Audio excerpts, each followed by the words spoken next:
All current 7-year models of the end times are way too short to accommodate for the restoration of Israel. And this is the smoking gun right here.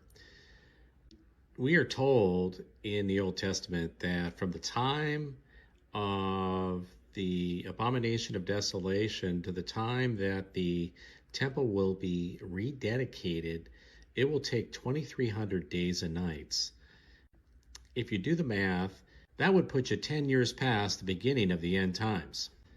Well, let me take you to Scripture and I'll show you exactly what it says. Daniel 8:13 through 14 asks the question, "For how long is the vision concerning the regular burnt offering, the transgression that makes desolate, and the giving over of the sanctuary and host to be trampled underfoot?" And he said to me, "For 2,300 evenings and mornings, then the sanctuary shall be restored to its rightful state."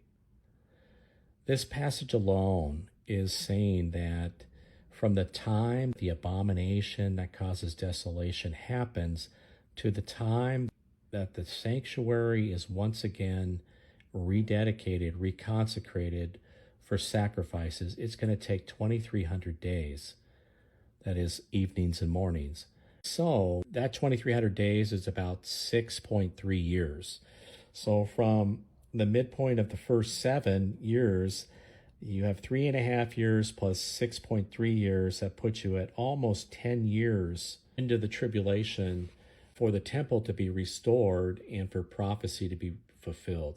So this verse alone shatters the 7-year timeline and puts us far into the second 7 years of the restoration of Israel.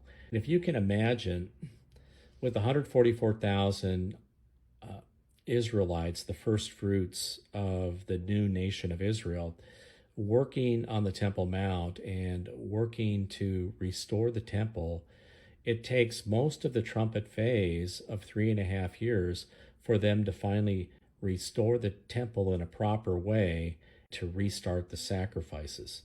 So there you go.